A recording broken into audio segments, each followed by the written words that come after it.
The Great Auto Mystery, a short story by Jacques Futrelle. 1. With a little laugh of sheer light-heartedness on her lips and a twinkle in her blue eyes, Marguerite Melrose bound on a grotesque automobile mask and stuffed the last strand of her recalcitrant hair beneath her veil.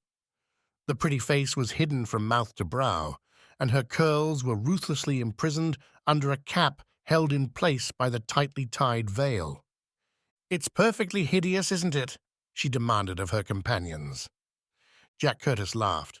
"Well," he remarked quizzically, "it's just as well that we underscore no underscore you are pretty." "We could never discover it as you are now," added Charles Reid. "Can't see enough of your face to tell whether you are white or black." The girl's red lips were pursed into a pout, which ungraciously hid her white teeth as she considered the matter seriously. "I think I'll take it off," she said at last. "Don't," Curtis warned her. "On a good road, the green dragon only hits the tall places." "Tear your hair off," supplemented Reid. "When Jack lets her loose, it's just a psht, and wherever you're going, you're there." "Not on a night as dark as this," protested the girl quickly. "I've got lights like twin locomotives," Curtis assured her smilingly. "It's perfectly safe. Don't get nervous." He tied on his own mask with its bleary goggles, while Reid did the same. The Green Dragon, a low gasoline car of racing build, stood panting impatiently, awaiting them at a side door of the hotel. Curtis assisted Miss Melrose into the front seat and climbed in beside her, while Reid sat behind in the tonneau. There was a preparatory quiver, the car jerked a little, and then began to move. The three persons in it were Marguerite Melrose, an actress who had attracted attention in the West 5 years before by her great beauty, and had afterwards, by her art, achieved a distinct place. Jack Curtis, a friend since childhood, when both lived in San Francisco and attended the same school, and Charles Reid, his chum, son of a mine owner at Denver. The unexpected meeting of the three in Boston had been a source of mutual pleasure. It had been 2 years since they had seen one another in Denver, where Miss Melrose was playing. Now she was in Boston, pursuing certain vocal studies before returning west for her next season. Reid was in Boston to lay siege to the heart of a young woman of society, Miss Elizabeth Dow, whom he first met in San Francisco.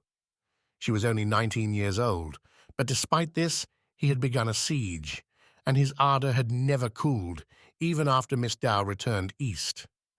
In Boston, he had heard, she looked with favor upon another man, Morgan Mason, poor but of excellent family, and frantically Reid had rushed like Lochinvar out of the West to find the rumor true.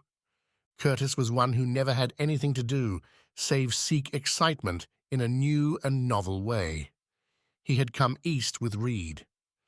They had been together constantly since their arrival in Boston.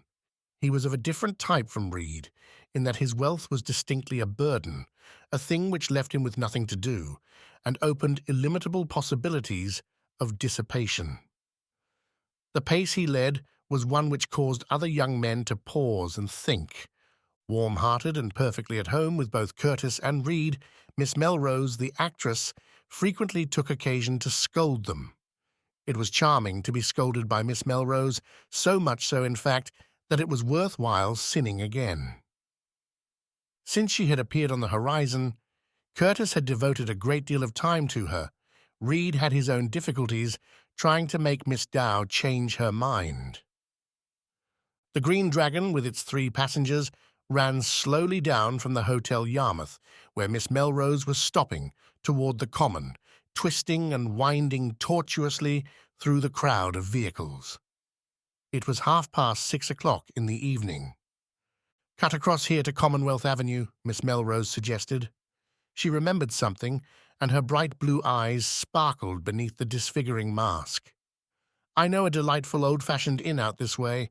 It would be an ideal place to stop for supper. I was there once 5 years ago when I was in Boston." "How far?" asked Reid. 15 or 20 miles, was the reply. "Right. said Curtis. "Here we go."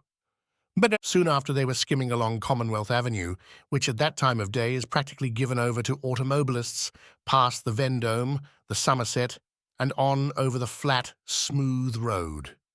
It was perfectly light now, because the electric lights were about them, but there was no moon above, and once in the country it would be dark going.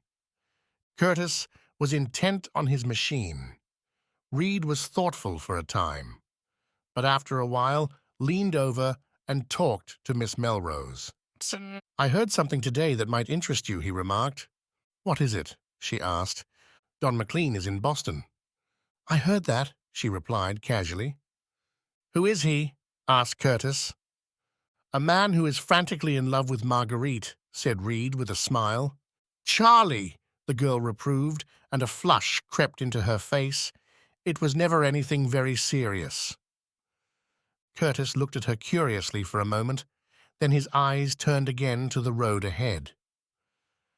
"I don't suppose it's very serious if a man proposes to a girl 7 times, is it?" Reid asked banteringly. "Did he do that?" asked Curtis quickly. "He merely made a fool of himself and me," replied the actress, with spirit, speaking to Curtis. "He was in love with me, I suppose, but his family objected because I was on the stage and threatened to disinherit him and all that sort of thing. So it ended it. Not that I ever considered the matter seriously anyway," she added. There was silence again, as the Green Dragon plunged into the darkness of the country, the 2 brilliant lights ahead showing every dip and rise in the road. After a while, Curtis spoke again. "He's now in Boston?" "Yes," said the girl. "At least I've heard so," she added quickly.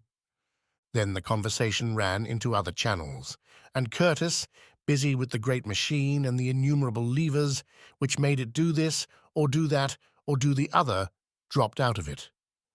Reid and Miss Melrose talked on, but the whir of the car as it gained speed made talking unsatisfactory, and finally the girl gave herself up to the pure delight of high speed, a dangerous pleasure which sets the nerves a-tingle and makes one greedy for more.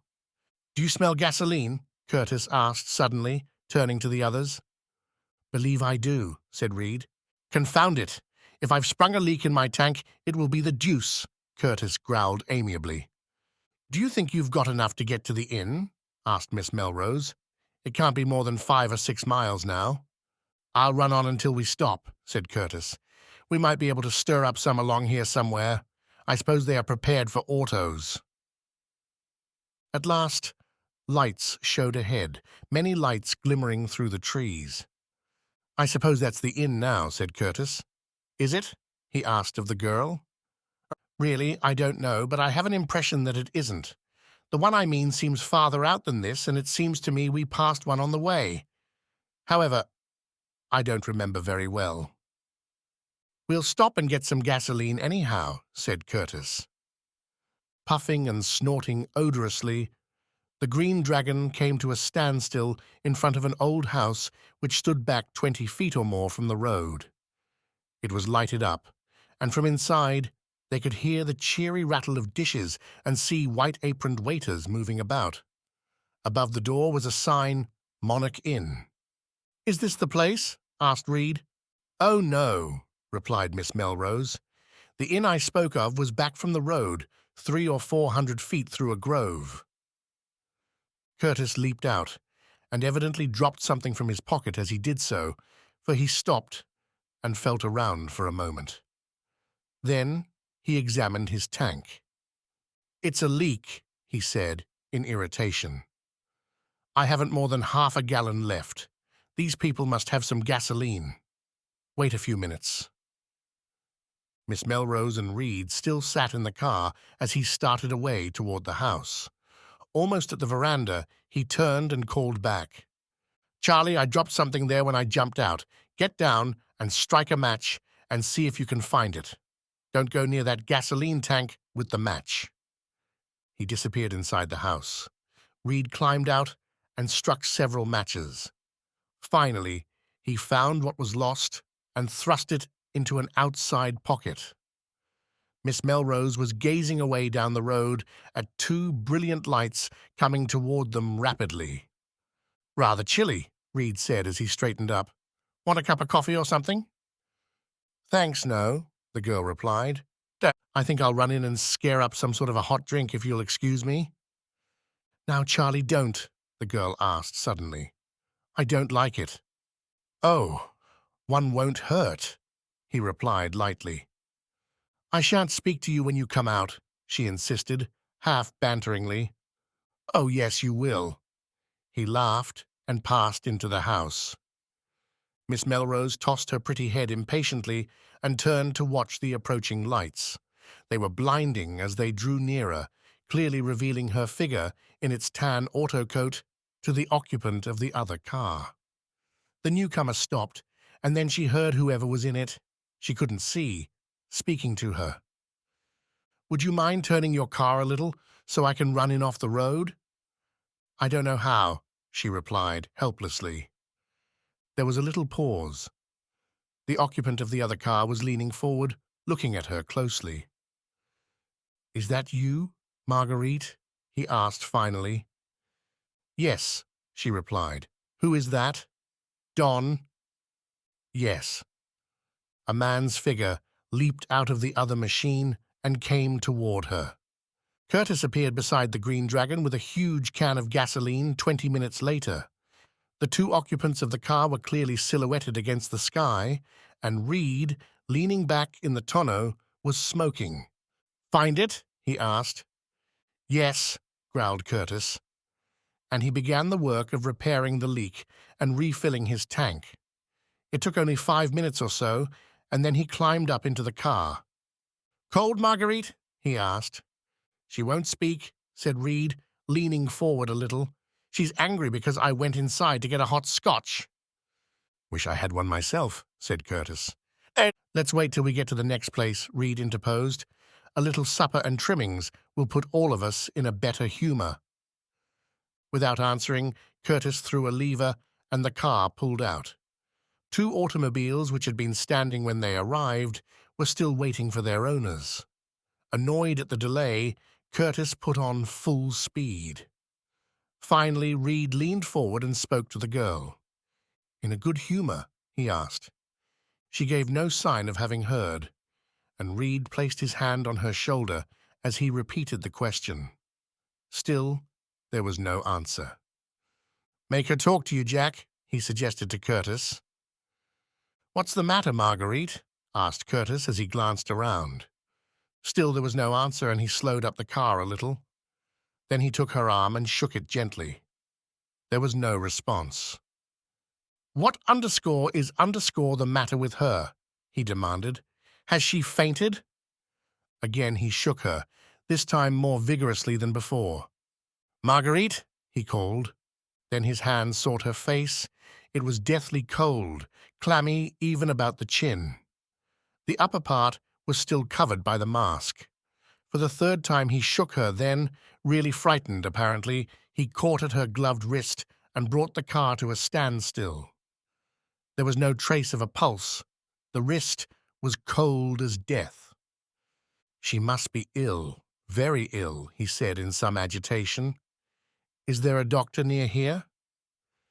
Reid was leaning over the senseless body now, having raised up in the tonneau, and when he spoke, there seemed to be fear in his tone.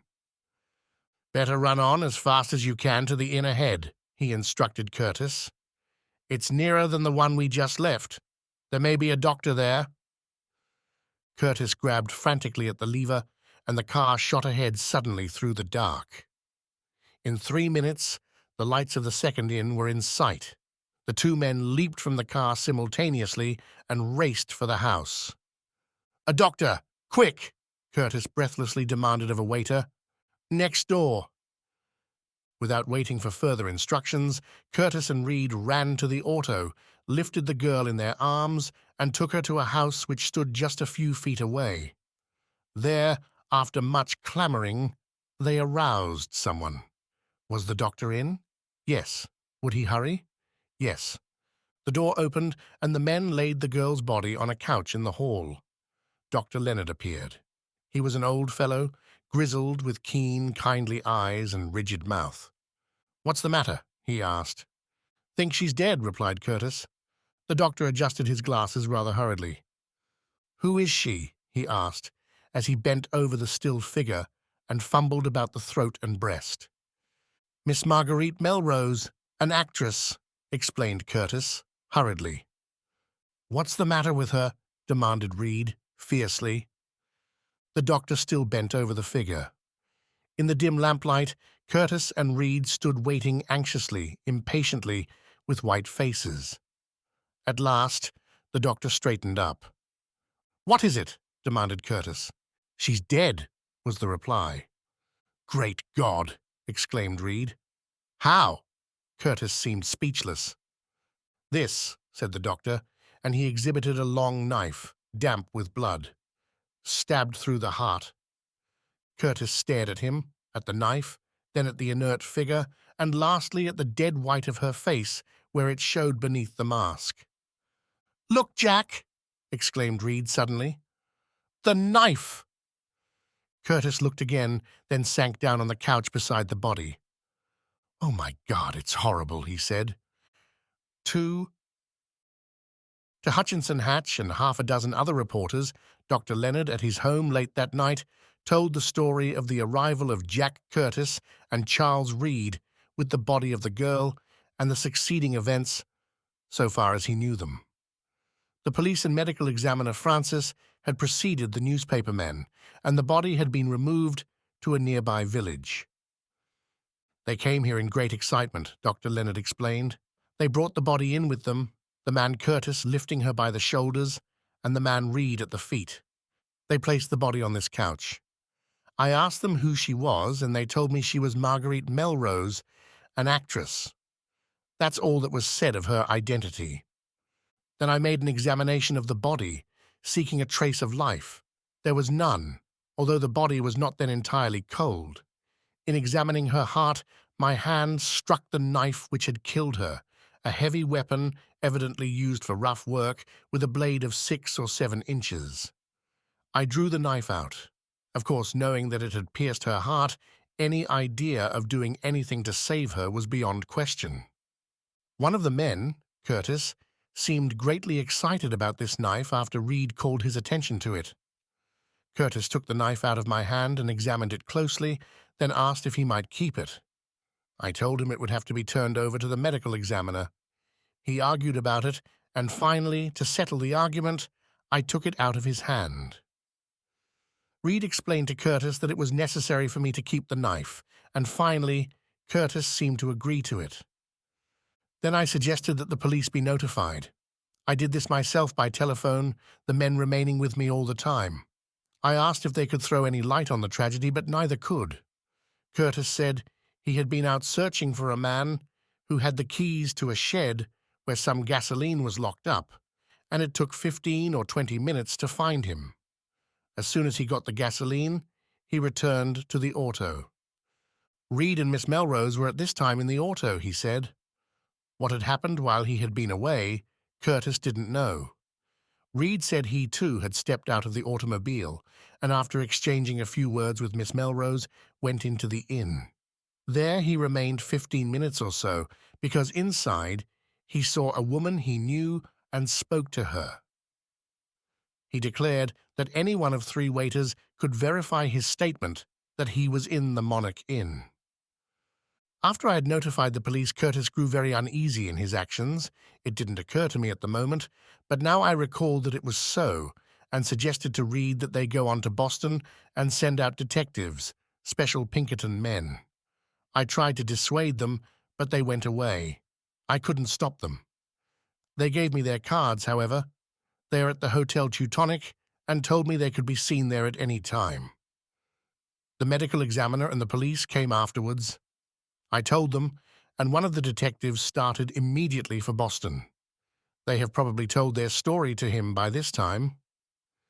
"What did the young woman look like?" asked Hatch. "Really, I couldn't say," said the doctor. "She wore an automobile mask which covered all her face except the chin, and there was a veil tied over her cap, concealing her hair. I didn't remove these. I left the body just as it was for the medical examiner." "How was she dressed?" Hatch went on. "She wore a long, tan automobile dust coat of what seemed to be rich material, and beneath this, a handsome, not a fancy, gown. I believe it was tailor-made. She was a woman of superb figure." And that was all that could be learned from Dr. Leonard, and Hatch and the other men raced back to Boston. The next day, the newspapers flamed with the mystery of the murder of Miss Melrose, a beautiful Western actress who was visiting Boston. Each newspaper watched the other greedily to see if there was a picture of Miss Melrose. Neither had one. The newspapers also carried the stories of Jack Curtis and Charles Reid in connection with the murder. The stories were in substance just what Dr. Leonard had said, but were given in more detail. It was the general presumption, almost a foregone conclusion, that someone had killed Miss Melrose while the two men were away from the auto. Who was this someone? Man or woman? No one could answer. Reid's story of being inside the Monarch Inn, where he spoke to a lady he knew, but whose name he refused to give, was verified by Hatch's paper.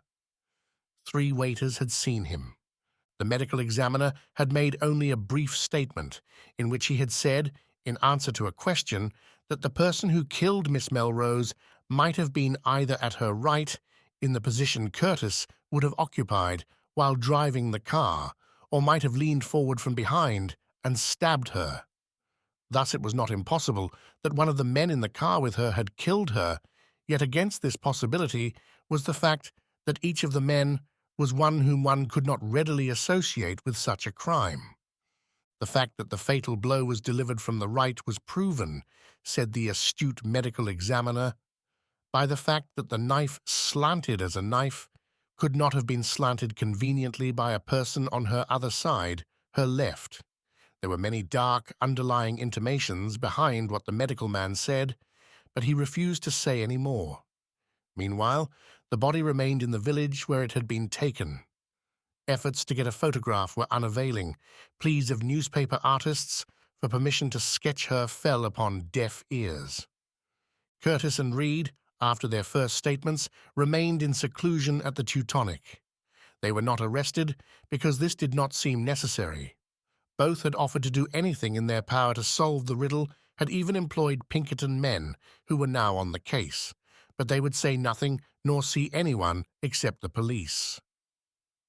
The police encouraged them in this attitude and hinted darkly and mysteriously at clues which would lead to an arrest within 24 hours. Hatch read these intimations and smiled grimly. Then he went out to try what a little patience and perseverance and human intelligence would do.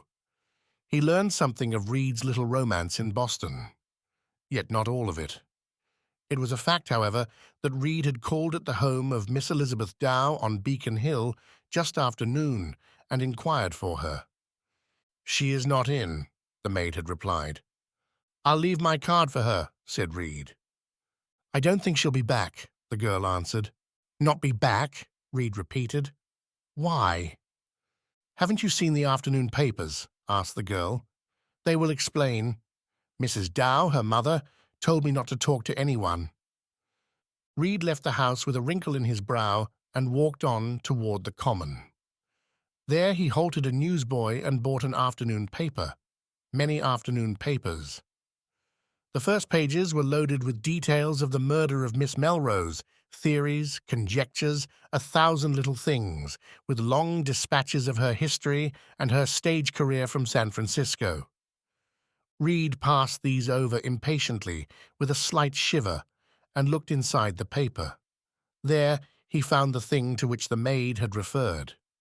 "By George!" he exclaimed. It was a story of the elopement of Elizabeth Dow with Morgan Mason, Reid's rival. It seemed that Miss Dow and Mason met by appointment at the Monarch Inn and went from there in an automobile. The bride had written to her parents before she started, saying she preferred Mason despite his poverty. The family refused to talk of the matter. But there in facsimile was the marriage license. Reid's face was a study as he walked back to the hotel. In a private room off the cafe, he found Curtis, who had been drinking heavily, yet who, with the strange mood of some men, was not visibly intoxicated. Reid threw the paper down, open at the elopement announcement. "See that?" he said shortly. Curtis read it, or glanced at it, but did not make a remark until he came to the name, the Monarch Inn. Then he looked up. "That's where the other thing happened, isn't it?" he asked, rather thickly. "Yes." Curtis rambled off into something else. Studiously, he avoided any reference to the tragedy, yet that was the one thing which was in his mind. It was in a futile effort to forget it that he was drinking now. He talked on as a drunken man will for a time, then turned suddenly to Reid. "I loved her," he declared suddenly, passionately. "My God!" "Try not to think of it," Reid advised. "You'll never say anything about that other thing, the knife, will you?" pleaded Curtis. "Of course not," said Reid impatiently. "They couldn't drag it out of me, but you're drinking too much. You want to quit it. First thing you know, you'll be saying more than, 'Get up and go out and take a walk.'" Curtis stared at Reid vacantly for a moment, as if not understanding, then arose. He had regained possession of himself to a certain extent, but his face was pale. "I think I will go out," he said. After a time, he passed through the cafe door into a side street and, refreshed a little by the cool air, started to walk along Tremont Street toward the shopping district. It was 2 o'clock in the afternoon, and the streets were thronged. Half a dozen reporters were idling in the lobby of the hotel, waiting vainly for either Reid or Curtis. The newspapers were shouting for another story from the only two men who could know a great deal of the circumstances attending the tragedy. Reid, on his return, had marched boldly through the crowd of reporters, paying no attention to their questions. They had not seen Curtis. As Curtis, now free of the reporters, crossed a side street off Tremont on his way toward the shopping district, he met Hutchinson Hatch, who was bound for the hotel to see his man there. Hatch instantly recognized him and fell in behind, curious to see where he would go.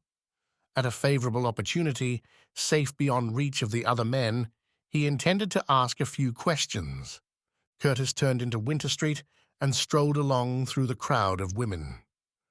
Halfway down Winter Street, Hatch followed, and then for a moment he lost sight of him. He had gone into a store, he imagined. As he stood at a door waiting, Curtis came out, rushed through the crowd of women, slinging his arms like a madman, with frenzy in his face. He ran 20 steps, then stumbled and fell. Hatch immediately ran to his assistance, lifted him up, and gazed into the staring, terror-stricken eyes and an ashen face. "What is it?" asked Hatch quickly. I'm very ill. I think I need a doctor," gasped Curtis. "Take me somewhere, please." He fell back limply, half fainting, into Hatch's arms. A cab came whirming through the crowd. Hatch climbed into it, assisting Curtis, and gave some directions to the cabby. "And hurry," he added. "This gentleman is ill." The cabby applied the whip and drove out into Tremont, then over toward Park Street. Curtis aroused a little. "Where are we going?" he demanded. "To a doctor," replied Hatch. Curtis sank back with eyes closed and his face white, so white that Hatch felt of the pulse to assure himself that the heart was still beating. After a few minutes, the cab stopped, and, still assisting Curtis, Hatch went to the door. An aged woman answered the bell. "Professor Van Dusen here?" asked the reporter. "Yes." "Please tell him that Mr. Hatch is here with a gentleman who needs immediate attention," Hatch directed hurriedly. He knew his way here, and, still supporting Curtis, walked in. The woman disappeared. Curtis sank down on a couch in the little reception room, looked at Hatch glassily for a moment, then, without a sound, dropped back on the couch unconscious. After a moment, the door opened, and there came in Professor Augustus SFX Van Dusen, the thinking machine. He squinted inquiringly at Hatch, and Hatch waved his head toward Curtis. "Dear me! Dear me!" exclaimed the thinking machine. He leaned over the prostrate figure a moment, then disappeared into another room, returning with a hypodermic. After a few anxious minutes, Curtis sat up straight. He stared at the two men with unseeing eyes, and in them was unutterable terror. "Underscore, I saw her! I saw her!" he screamed. "Underscore! There was a dagger in her heart. Marguerite!" Again, he fell back unconscious. The thinking machine squinted at Hatch. "The man's got delirium tremens," he snapped impatiently. 3.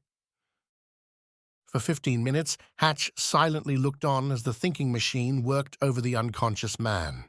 Once or twice, Curtis moved uneasily and moaned slightly. Hatch had started to explain the situation to the thinking machine, but the irascible scientist glared at him, and the reporter became silent. After 10 or 15 minutes, the thinking machine turned to Hatch more genially. "He'll be all right in a little while now," he said. "What is it?" "Well, it's a murder," Hatch began. "Marguerite Melrose, an actress, was stabbed through the heart last night, and—" "Murder," interrupted the thinking machine. "Might it not have been suicide?" "Might have been, yes," said the reporter, after a moment's pause. "But it appears to be murder." "When you say it is murder," said the thinking machine, "you immediately give the impression that you were there and saw it. Go on." From the beginning, then, Hatch told the story as he knew it, of the stopping of the Green Dragon at the Monarch Inn, of the events there, of the whereabouts of Curtis and Reid at the time the girl received the knife thrust, and of the confirmation of Reid's story. Then he detailed those incidents of the arrival of the men with the girl at Dr. Leonard's house, of what had transpired there, of the effort Curtis had made to get possession of the knife.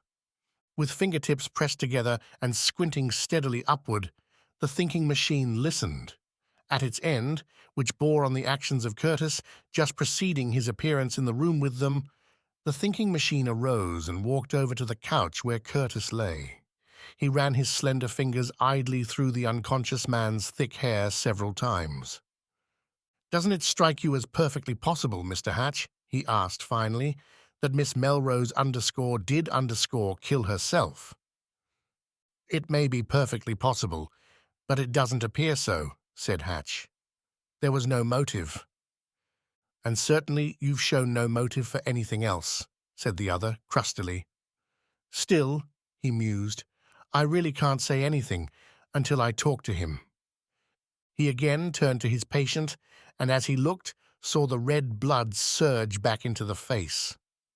"Ah, now we're all right," he announced.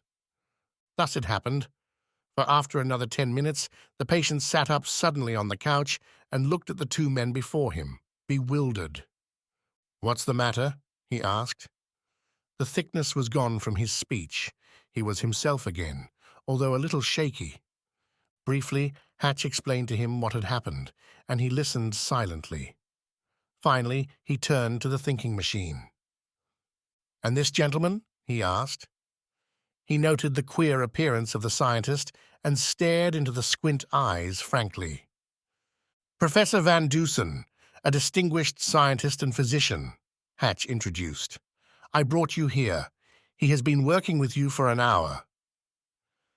"And now, Mr. Curtis," said the thinking machine, "if you will tell us all you know about the murder of Miss Melrose." Curtis paled suddenly. "Why do you ask me?" he demanded. "Nah, you said a great deal while you were unconscious," remarked the thinking machine, as he dreamily stared at the ceiling. "I know that worry over that, and too much alcohol have put you in a condition bordering on nervous collapse. I think it would be better if you told it all. Hatch instantly saw the trend of the scientist's remarks and remained discreetly silent. Curtis stared at both for a moment, then paced nervously across the room. He did not know what he might have said. What chance word might have been dropped? Then, apparently, he made up his mind, for he stopped suddenly in front of the thinking machine. "Do I look like a man who would commit murder?" he asked. "No, you do not," was the prompt response. His recital of the story was similar to that of Hatch, but the scientist listened carefully. "Details, details," he interrupted once. The story was complete from the moment Curtis jumped out of the car until the return to the hotel of Curtis and Reid. There, the narrator stopped. "Mr. Curtis, why did you try to induce Dr. Leonard to give up the knife to you?" asked the thinking machine finally. Because, he faltered, flushed and stopped. "Because you were afraid it would bring the crime home to you?" asked the scientist. "I didn't know what might happen," was the response. "Is it your knife?" Again the telltale flush overspread Curtis's face. "No," he said flatly. "Is it Reed's knife?" "Oh, no," he said quickly. "You were in love with Miss Melrose?" "Yes," was the steady reply. "Had she ever refused to marry you?" "I had never asked her." "Why? Is this a third degree?" demanded Curtis angrily, and he arose. "Am I a prisoner?" "Not at all," said the thinking machine quietly. "You may be made a prisoner, though, on what you said while unconscious. I am merely trying to help you." Curtis sank down in a chair with his head in his hands and remained motionless for several minutes. At last he looked up. "I'll answer your questions," he said. "Why did you never ask Miss Melrose to marry you?" Because I understood another man, Donald McLean, was in love with her, and she might have loved him.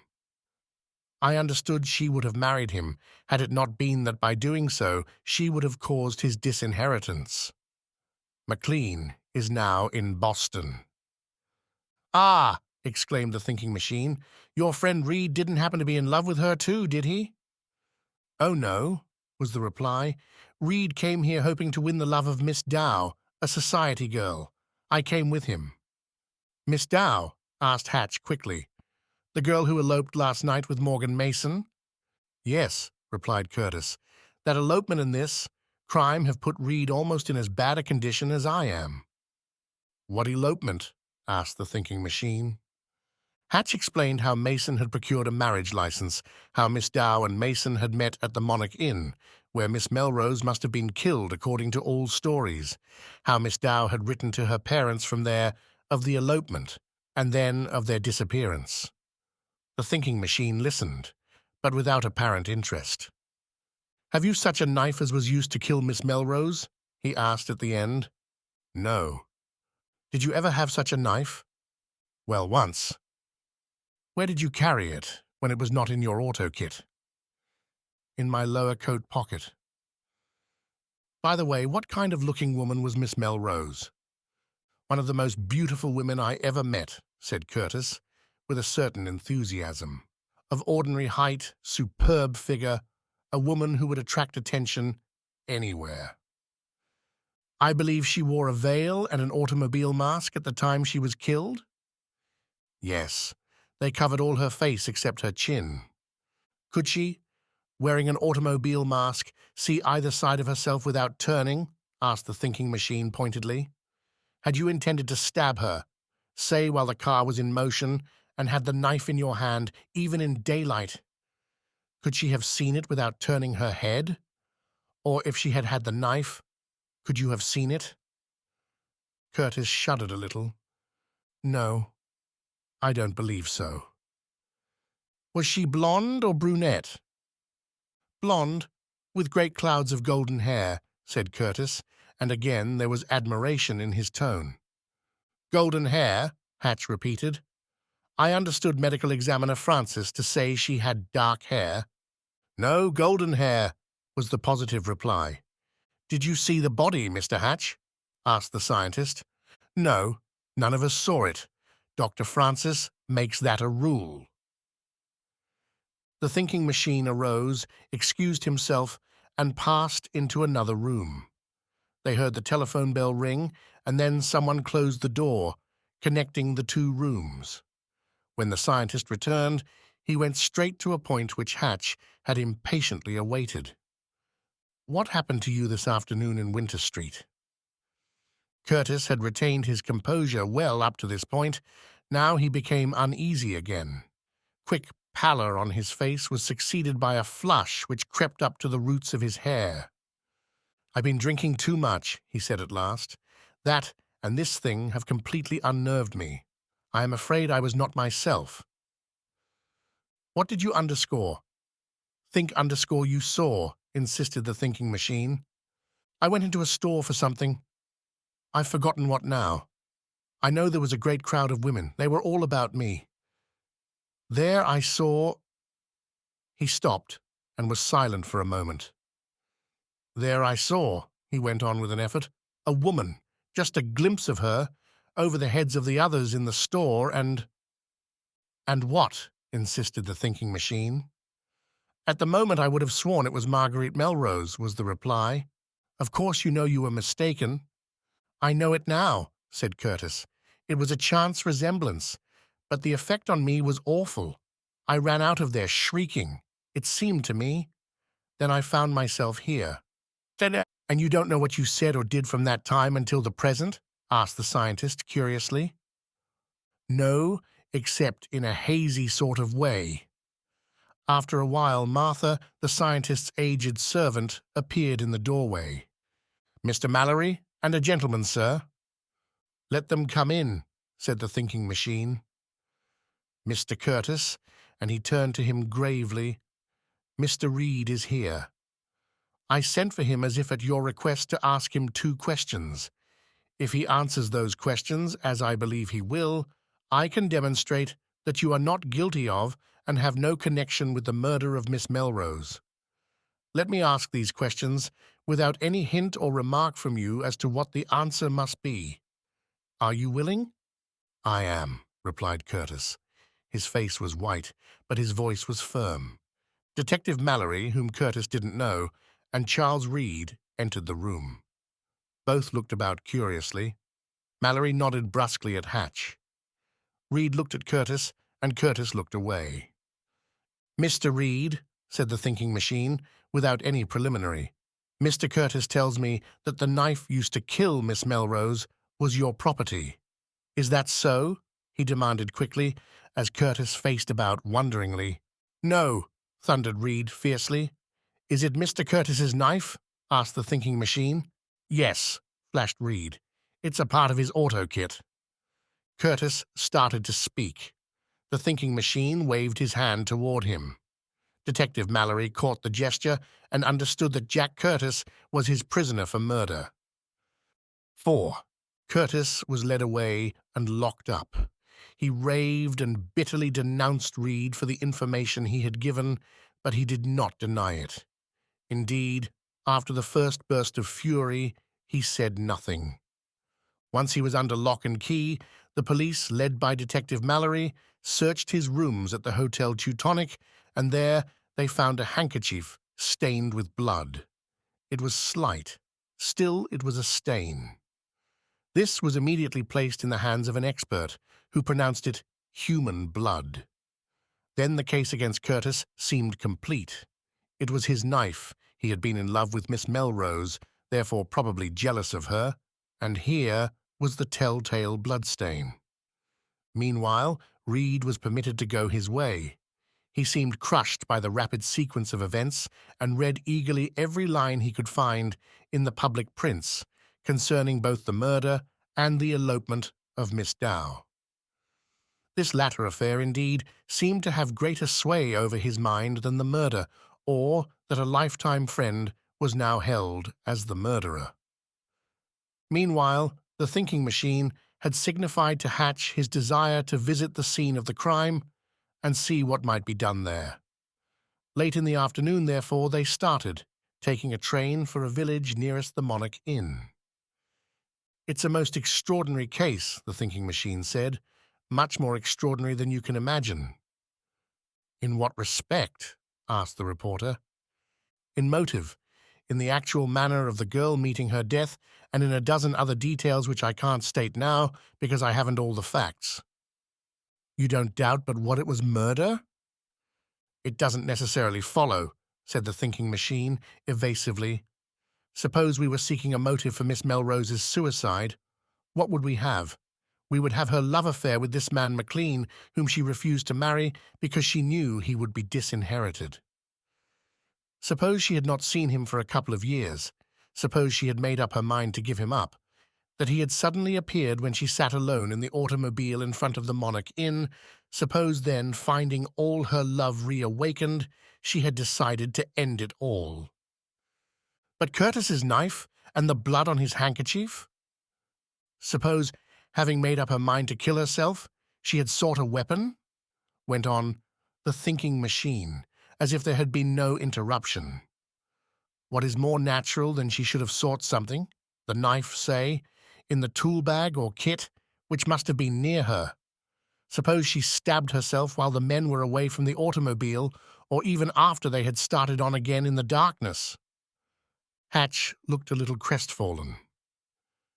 "You believe, then, that she did kill herself?" he asked. "Certainly not," was the prompt response. "I don't believe Miss Melrose killed herself, but as yet I know nothing to the contrary. As for the blood on Curtis's handkerchief, remember he helped carry the body to Dr. Leonard. It might have come from that. It might have come from a slight spattering of blood. But circumstances certainly implicate Curtis. I wouldn't convict any man of any crime on any circumstantial evidence," was the response. "It's worthless unless a man is forced to confess." The reporter was puzzled, bewildered, and his face showed it. There were many things he did not understand, but the principal question in his mind took form. "Why did you turn Curtis over to the police, then?" "Because he is the man who owned the knife," was the reply. "I knew he was lying to me from the first about the knife. Men have been executed on less evidence than that." The train stopped, and they proceeded to the office of the medical examiner, where the body of the woman lay. Professor Van Dusen was readily permitted to see the body, even to offer his expert assistance in an autopsy which was then being performed. But the reporter was stopped at the door. After an hour, the thinking machine came out. "She was stabbed from the right," he said in answer to Hatch's inquiring look, "either by someone sitting at her right, by someone leaning over her right shoulder, or she might have done it herself." Then they went on to Monarch Inn, 5 miles away. Here, after a comprehensive squint at the landscape, the thinking machine entered, and for half an hour questioned 3 waiters there. Did these waiters see Mr. Reid? Yes. They identified his published picture as a gentleman who had come in and taken a hot scotch at the bar. Anyone with him? No. Speak to anyone in the inn? Yes, a lady. What did she look like? Asked the thinking machine. Couldn't say, sir, the waiter replied. She came in an automobile and wore a mask, with a veil tied about her head and a long tan automobile coat. With the mask on, you couldn't see her face? Only her chin, sir. No glimpse of her hair? No, sir, it was covered by the veil. Then the thinking machine turned loose a flood of questions. He learned that the woman had been waiting at the inn for nearly an hour when Reid entered, that she had come there alone, and at her request had been shown into a private parlour. To wait for a gentleman, she had told the waiter. She had opened the door when she heard Reid enter and had glanced out, but he had disappeared into the bar before she saw him. When he started away, she looked out again. Then she saw him, and he saw her. She seemed surprised and started to close the door when he spoke to her. No one heard what was said, but he went in, and the door was closed. No one knew just when either Reid or the woman left the inn. Some half an hour or so after Reid entered the room, a waiter rapped on the door. There was no answer. He opened the door and went in, but there was no one there. It was presumed then that the gentleman she had been waiting for had appeared, and they had gone out together. It was a fact that an automobile had come up meanwhile, in addition to that in which Curtis, Miss Melrose, and Reid had come, and had gone away again. When all this questioning had come to an end, and these facts were in possession of the thinking machine, The reporter advanced a theory. That woman was unquestionably Miss Dow, who knew Reid and who eloped that night with Morgan Mason. The thinking machine looked at him a moment without speaking, then led the way into the private room where the lady had been waiting. Hatch followed. They remained there 5 or 10 minutes. Then the thinking machine came out and started toward the front door, only 8 or 10 feet from this room. The road was 20 feet away. "Let's go," he said finally. "Where?" asked Hatch. "Don't you see," asked the thinking machine irrelevantly, "that it would have been perfectly possible for Miss Melrose herself to have left the automobile and gone inside the inn for a few minutes?" Following previously received directions, the thinking machine now set out to find the man who had charge of the gasoline tank. They went away together and remained half an hour. On the scientist's return to where Hatch had been waiting impatiently, they climbed into the car which had brought them to the inn. 2 miles down this road, then the first road to your right until I tell you to stop," was the order to the chauffeur. "Where are you going?" asked Hatch curiously. "Don't know yet," was the enigmatic reply. The car ran on through the night with great unblinking lights staring straight out ahead on a road as smooth as asphalt. The turn was made, then more slowly the car proceeded along the crossroad. At the second house, dimly discernible through the night, the thinking machine gave the signal to stop. Hatch leaped out and the thinking machine followed. Together they approached the house, a small cottage some distance back from the road. As they went up the path, they came upon another automobile, but it had no lights, and the engine was still. Even in the darkness, they could see that one of the forward wheels was gone, and the front of the car was demolished. "That fellow had a bad accident," Hatch remarked. An old woman and a boy appeared at the door in answer to their rap. "I am looking for a gentleman who was injured last night in an automobile accident," said the thinking machine. "Is he still here?" "Yes. Come in." They stepped inside as a man's voice called from another room. "Who is it?" "Two gentlemen to see the man who was hurt," the woman called. "Do you know his name?" asked the thinking machine. "No, sir," the woman replied. Then the man who had spoken appeared. "Would it be possible for us to see the gentleman who was hurt?" asked the thinking machine. "Well, the doctor said we would have to keep folks away from him," was the reply. "Is there anything I could tell you?" "We would like to know who he is," said the thinking machine. "It may be that we can take him off your hands." "I don't know his name," the man explained, "but here are the things we took off him. He was hurt on the head and hasn't been able to speak since he was brought here." The thinking machine took a gold watch, a small notebook, 2 or 3 cards of various business concerns, 2 railroad tickets to New York, and $1,000 in large bills. He merely glanced at the papers. No name appeared anywhere on them. The same with the railroad tickets. The business cards meant nothing at the moment. It was the gold watch on which the scientist concentrated his attention. He looked on both sides, then inside, carefully. Finally, he handed it back. "What time did this gentleman come here?" he asked. "We brought him in from the road about 9 o'clock, was the reply. "We heard his automobile smash into something and found him there beside it a moment later. He was unconscious. His car had struck a stone on the curve, and he was thrown out head first." "And where is his wife?" "His wife?" The man looked from the thinking machine to the woman. "His wife? We didn't see anybody else." "Nobody ran away from the machine as you went out?" insisted the scientist. "No, sir," was the positive reply. "And no woman has been here to inquire for him?" "No, sir." "Has anybody?" "No, sir." "What direction was the car going when it struck?" "I couldn't tell you, sir. It had turned entirely over and was in the middle of the road when we found it." "What's the number of the car?" "It didn't have any." "This gentleman has good medical attention, I suppose?" "Yes, sir. Dr. Leonard is attending him. He says his condition isn't dangerous, and meanwhile we're letting him stay here because we suppose he'll make it all right with us when he gets well. Thank you, that's all, said the thinking machine. Good night. With Hatch he turned and left the house. What is all this? Asked Hatch, bewildered. That man is Morgan Mason, said the thinking machine. The man who eloped with Miss Dow? Asked Hatch breathlessly. Now, where is Miss Dow? Asked the thinking machine in turn. You mean...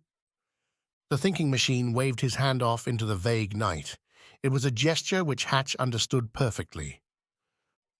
5. Hutchinson Hatch was deeply thoughtful on the swift run back to the village. There he and the thinking machine took train to Boston. Hatch was turning over possibilities. Had Miss Dow eloped with someone besides Mason? There had been no other name mentioned. Was it possible that she killed Miss Melrose? Vaguely, his mind clutched for a motive for this, yet none appeared, and he dismissed the idea with a laugh at its absurdity. Then, what? Where? How? Why? I suppose the story of an actress having been murdered in an automobile under mysterious circumstances would have been telegraphed all over the country. Mr. Hatch? Asked the thinking machine. Yes, said Hatch. If you mean this story, there's not a city in the country that doesn't know of it by this time. It's perfectly wonderful, the resources of the press, the scientist mused. Hatch nodded his acquiescence. He had hoped for a moment that the thinking machine had asked the question as a preliminary to something else, but that was apparently all. After a while, the train jerked a little, and the thinking machine spoke again. I think, Mr. Hatch, I wouldn't yet print anything about the disappearance of Miss Dow, he said. It might be unwise at present. No one else will find it out, so... I understand, said Hatch. It was a command. By the way, the other went on, do you happen to remember the name of that Winter Street store that Curtis went in? Yes, and he named it.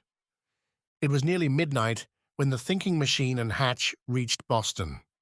The reporter was dismissed with a curt, "Come up at noon tomorrow." Hatch went his way. Next day at noon promptly, he was waiting in the reception room of the thinking machine's home. The scientist was out, down in Winter Street, Martha explained, and Hatch waited impatiently for his return. He came in, finally. "Well?" inquired the reporter. "Impossible to say anything until day after tomorrow," said the thinking machine. "And then?" asked Hatch. "The solution," replied the scientist positively. "Now I'm waiting for someone. Miss Dow.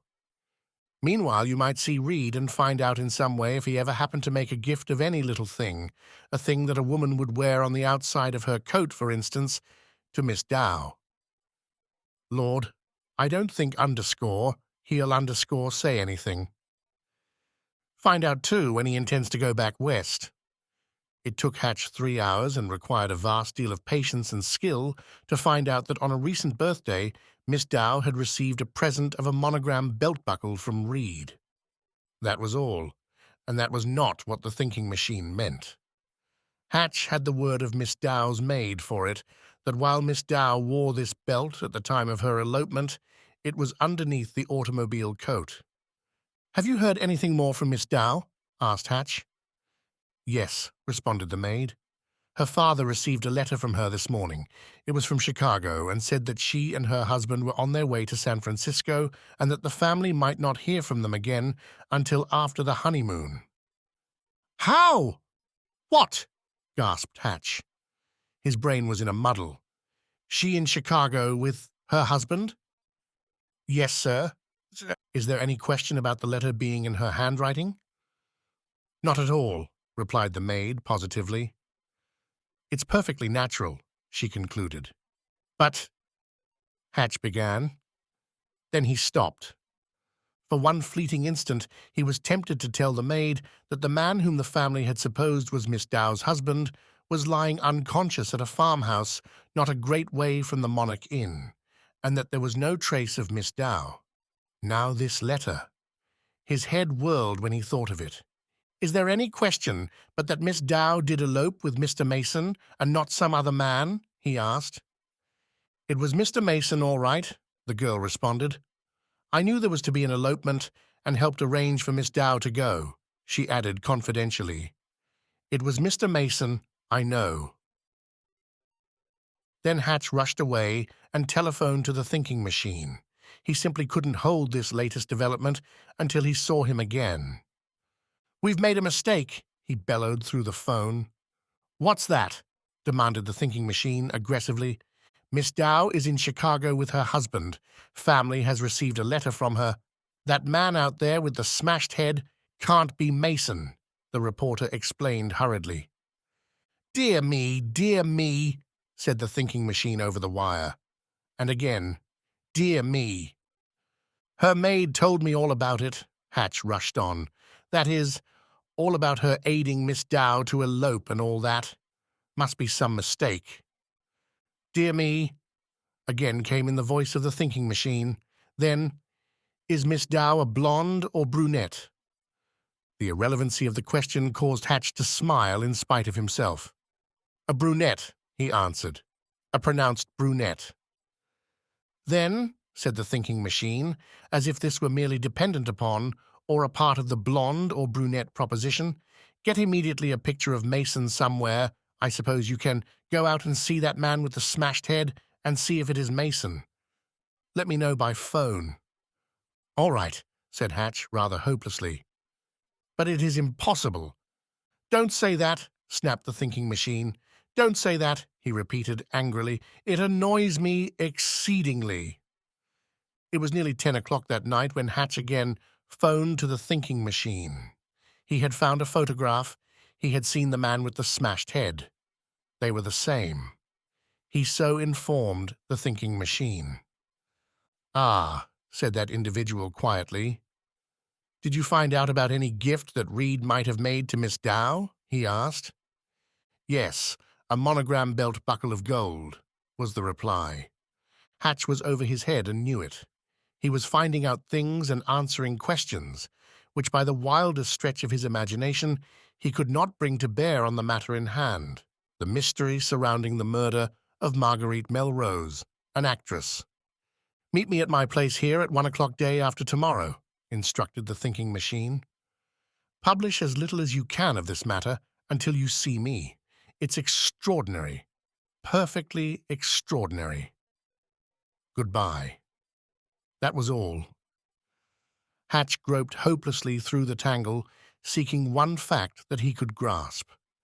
Then it occurred to him that he had never ascertained when Reid intended to return west, and he went to the Hotel Teutonic for this purpose. The clerk informed him that Reid was to start in a couple of days. Reid had hardly left his room since Curtis was locked up. Precisely at 1 o'clock on the second day following, as directed by the thinking machine, Hatch appeared and was ushered in. The thinking machine was bowed over a retort in his laboratory, and he looked up at the reporter with a question in his eyes. "Oh, yes," he said, as if recollecting for the first time the purpose of the visit. "Oh, yes." He led the way to the reception room and gave instructions to Martha to admit whoever inquired for him. Then he sat down and leaned back in his chair. After a while the bell rang, and 2 men were shown in. One was Charles Reid, the other a detective whom Hatch knew. "Ah, Mr. Reid," said the thinking machine, "I'm sorry to have troubled you, but there were some questions I wanted to ask before you went away. If you'll wait just a moment."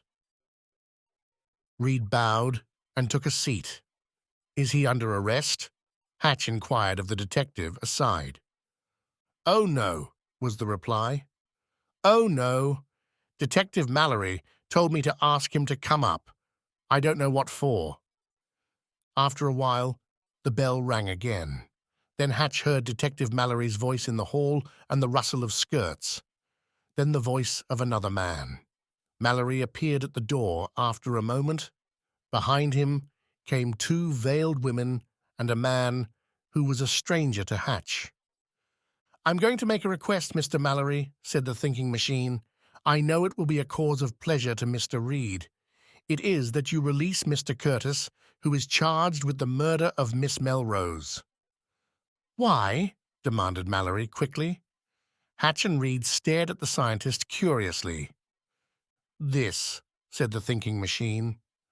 The two women simultaneously removed their veils. One was Miss Marguerite Melrose. 6. Miss Melrose, that was, explained the thinking machine, now Mrs. Donald McLean. This gentleman is her husband. This other young woman is Miss Dow's maid. Together, I believe we will be able to throw some light on the death of the young woman who was found in Mr. Curtis's automobile. Stupefied with amazement, Hatch stared at the woman whose reported murder had startled and puzzled the entire country. Reid had shown only slight emotion, an emotion of a kind hard to read. Finally, he advanced to Miss Melrose or Mrs. McLean with outstretched hand. "Marguerite," he said. The girl looked deeply into his eyes, then took the proffered hand. "And Jack Curtis?" she asked. "If Detective Mallory will have him brought here, we can immediately end his connection with this case so far as your murder is concerned," said the thinking machine. Who was murdered then?" asked Hatch. "A little circumstantial development is necessary to show," replied the thinking machine. Detective Mallory retired into another room and phoned to have Curtis brought up. On his assurance that there had been a mistake which he would explain later, Curtis set out from his cell with a detective, and within a few minutes appeared in the room wonderingly. One look at Marguerite and he was beside her, gripping her hand. For a time he didn't speak. It was not necessary. Then the actress, with flushed face, indicated McLean, who had stood quietly by, an interested but silent spectator. "My husband, Jack," she said. Quick comprehension swept over Curtis, and he looked from one to another. Then he approached McLean with outstretched hand. "I congratulate you," he said with deep feeling. "Make her happy." Reid had stood unobserved meanwhile. Hatch's glance travelled from one to another of the persons in the room. He was seeking to explain that expression on Reid's face, vainly thus far. There was a little pause as Reid and Curtis came face to face, but neither spoke.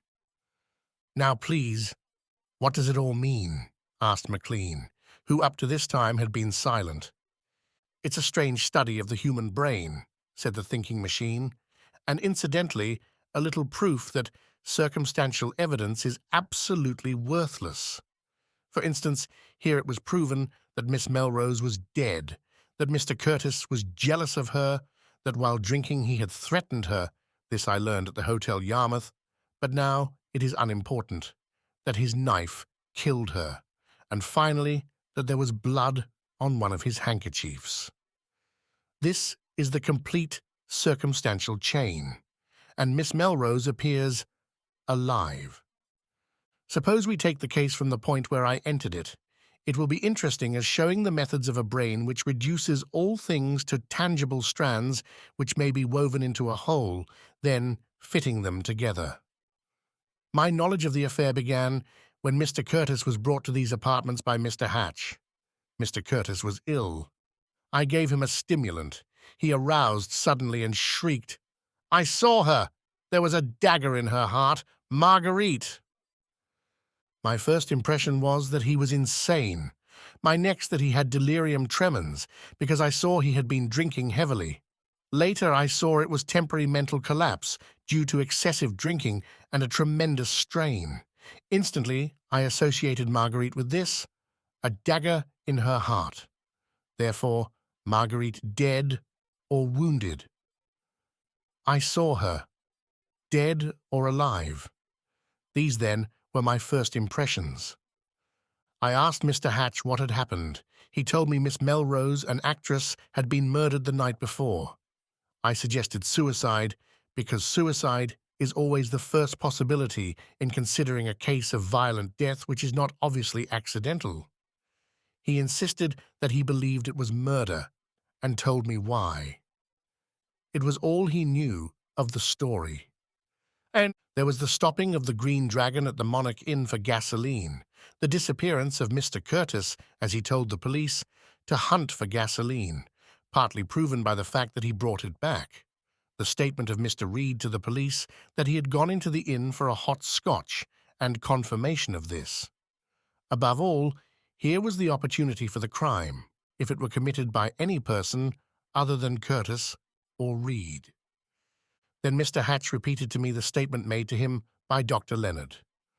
The first thing that impressed me here was the fact that Curtis had, in taking the girl into the house, carried her by the shoulders.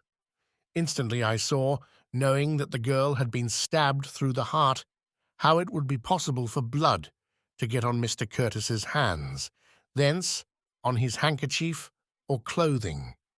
This was before I knew or considered his connection with the death at all. Curtis told Dr. Leonard that the girl was Miss Melrose. The body wasn't yet cold, therefore death must have come just before it reached the doctor.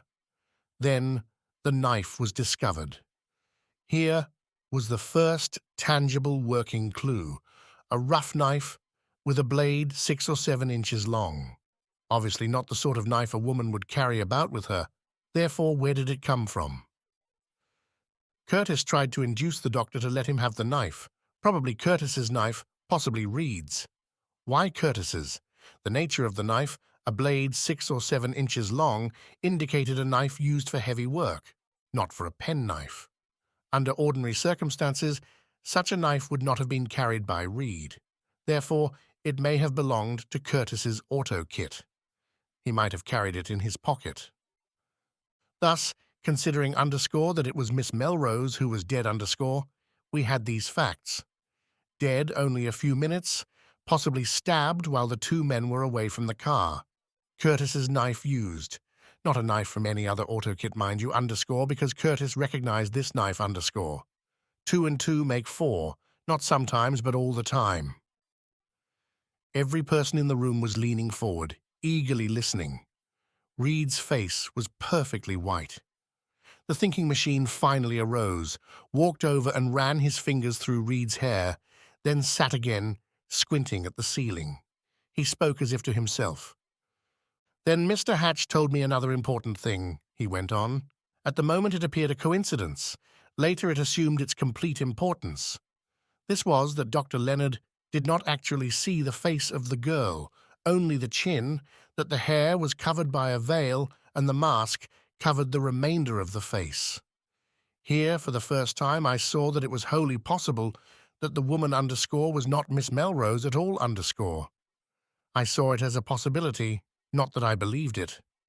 I had no reason to then. The dress of the young woman meant nothing. It was that of thousands of other young women who go automobiling. Handsome, tailor-made gown, tan dust coat. Then I tricked Mr. Curtis, I suppose it is only fair to use the proper word, into telling me his story by making him believe he made compromising admissions while unconscious. I had, I may say too, examined his head minutely.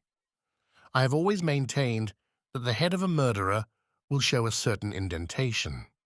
Mr. Curtis's head did not show this indentation, neither does Mr. Reid's.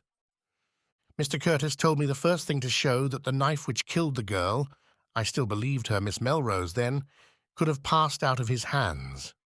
He said when he leaped from the automobile, he thought he'd dropped something, searched for it a moment, failed to find it, then, being in a hurry, went on.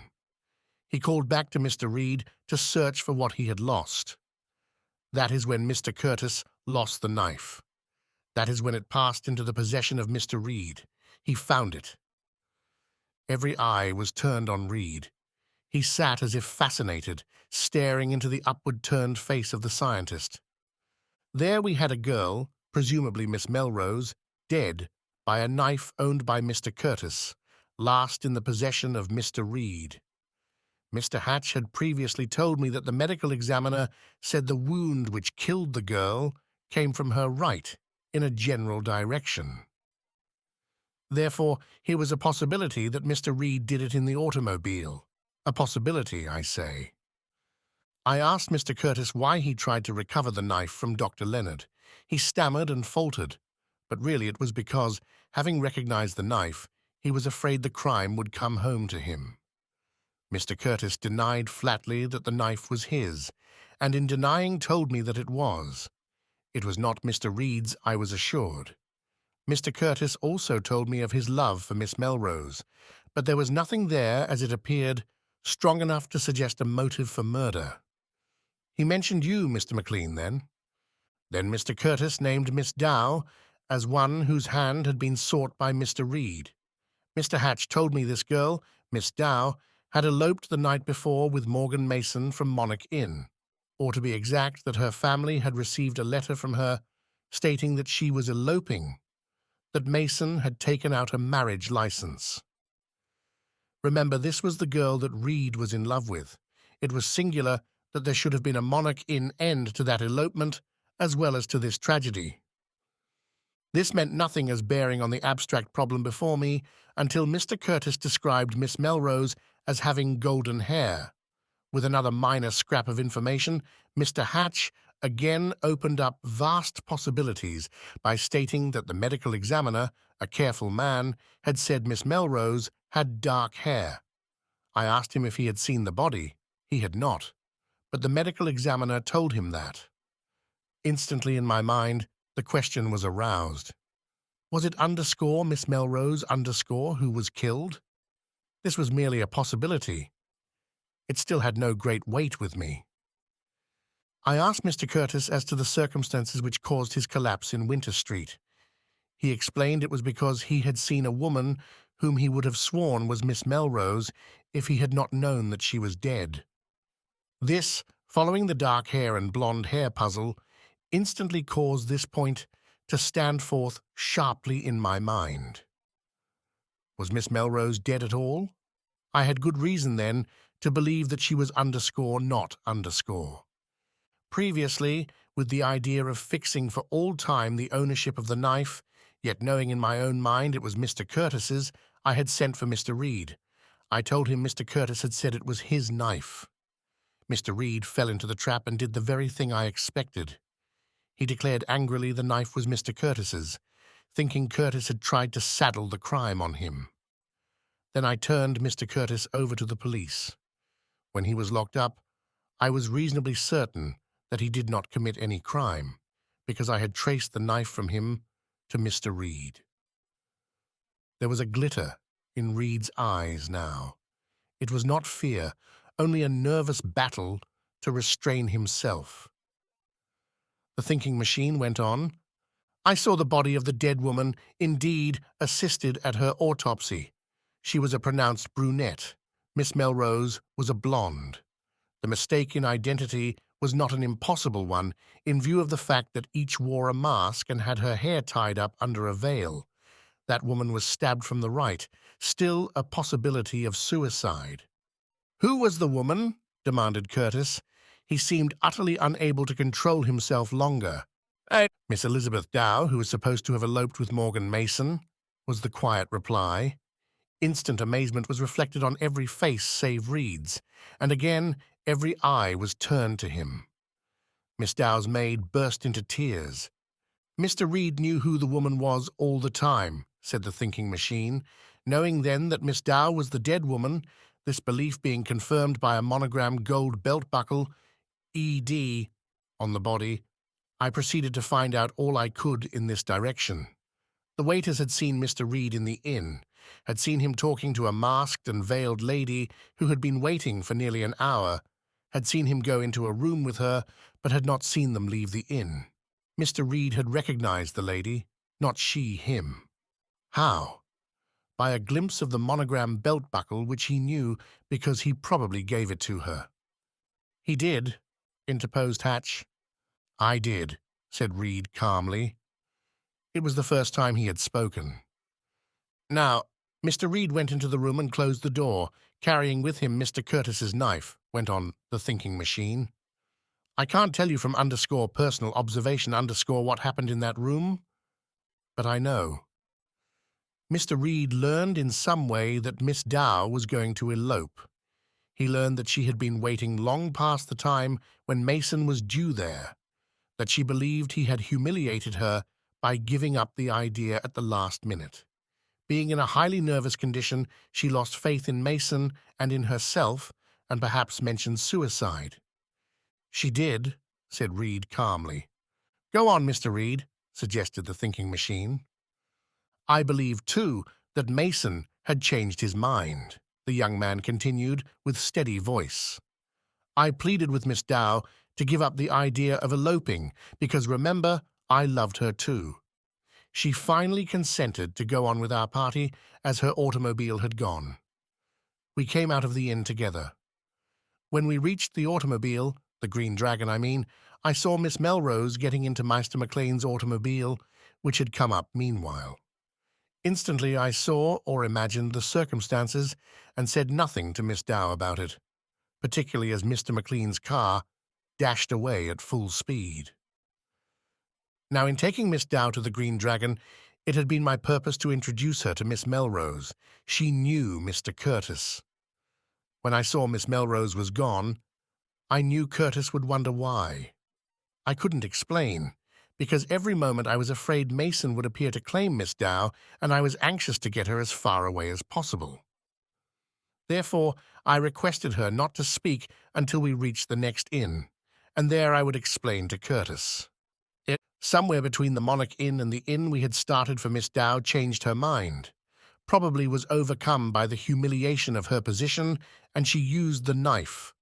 She had seen me take the knife from my pocket and throw it into the toolkit on the floor beside her. It was comparatively a trifling matter for her to stoop and pick it up, almost from under her feet, and, under all these circumstances, as stated by Mr. Reid, interrupted the thinking machine, we understand why, after he found the girl dead, he didn't tell all the truth, even to Curtis. Any jury on earth would have convicted him of murder on circumstantial evidence. Then, when he saw Miss Dow dead, mistaken for Miss Melrose, he could not correct the impression without giving himself away. He was forced to silence. I realize these things, not in exact detail as Mr. Reid has told them, but in a general way, after my talk with the waiters. Then I set out to find out why Mason had not appeared. It was possibly due to accident. On a chance entirely, I asked the man in charge of the gasoline tank at the Monarch if he had heard of an accident nearby on the night of the tragedy. He had. With Mr. Hatch, I found the injured man. A monogram, MM, on his watch told me it was Morgan Mason. Mr. Mason had a serious accident and still lies unconscious. He was going to meet Miss Dow when this happened. He had 2 railroad tickets to New York for himself and bride in his pocket. Reid still sat staring at the thinking machine, waiting. The others were awed into silence by the story of the tragedy. Having located both Mason and Miss Dow to my satisfaction, I then sought to find what had become of Miss Melrose. Mr. Reid could have told me this, but he wouldn't have, because it would have turned the light on the very thing which he was trying to keep hidden. With Miss Melrose alive, it was perfectly possible that Curtis had seen her in the Winter Street store. I asked Mr. Hatch if he remembered what store it was. He did. I also asked Mr. Hatch if such a story as the murder of Miss Melrose would be telegraphed all over the country. He said it would. It did not stand to reason that if Miss Melrose were in any city or even on a train, she could have failed to hear of her own murder, which would instantly have called forth a denial. Therefore, where was she? On the water, out of reach of newspapers? I went to the store in Winter Street and asked if any purchases had been sent from there to any steamer about to sail on the day following the tragedy. There had been several purchases made by a woman who answered Miss Melrose's description as I had it, and these had been sent to a steamer which sailed for Halifax. Miss Melrose and Mr. McLean, married then, were on that steamer. I wired to Halifax to ascertain if they were coming back immediately. They were. I waited for them. Otherwise, Mr. Hatch, I should have given you the solution of the mystery 2 days ago. As it was, I waited until Miss Melrose, or Mrs. McLean, returned. "I think that's all." "The letter from Miss Dow in Chicago?" Hatch reminded him. "Oh, yes," said the thinking machine. "That was sent to a friend in her confidence and mailed on a specified date. As a matter of fact, she and Mason were going to New York and thence to Europe. Of course, as matters happened, the two letters, the other being the one mailed from the Monarch Inn, were sent and could not be recalled." This strange story was one of the most astonishing news features the American newspapers ever handled. Charles Reid was arrested, established his story beyond question, and was released. His principal witnesses were Professor Augustus SFX Van Dusen, Jack Curtis, and Mrs. Donald McLean.